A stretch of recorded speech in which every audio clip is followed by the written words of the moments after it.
What did that look like going from Grace Cove in DC, right, Yes. which is kind of in between campus and Mm-hmm. here, to here? Why on earth? Yes.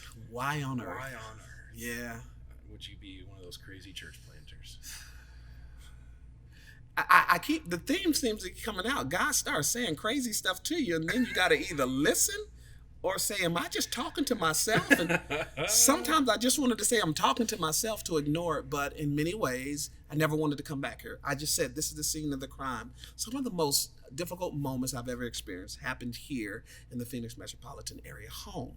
And we were doing so well in Washington, D.C. I was seeing God do cool things. And I just so happened to come visit my daughter, who was a gymnast for the University of Washington, and she was competing against our alma mater, the University of Arizona. I wanted to come and support her. And when I came here, East Coast, my body was still on the East Coast time, so I'm up at 4 o'clock in the morning with nothing to do. And so I decided to get up and just ride. And I'm riding up and down these beautiful mountains, and I heard a voice again Dun, dun, dun. say, "It's time to come home." Wow. And I began to cry because I knew what that meant. I would leave a lot of things that really felt comfortable. Yeah. I had I love Washington, D.C. I love everything about it. I served at a phenomenal church. It was a church plant that we watched grow.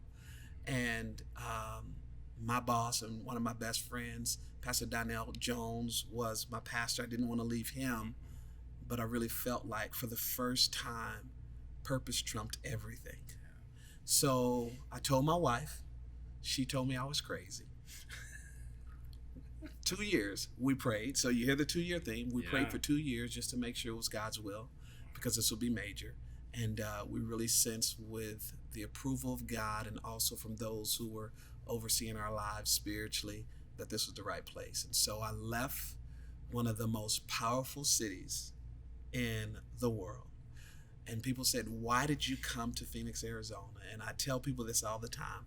You don't know it, but there's gold in this desert. There are some amazing people. It's not like Oregon.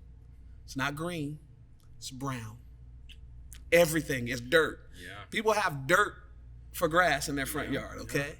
And but I always say this: there's a beautifulness about this. There's a different type of greenery. There's a different type of environment, and I just believe God brought me back here for that purpose: is to really begin to mine out the precious, precious gifts that are here. And why not a boy from Phoenix, from the hood, come back and be able to help those who he knows very well.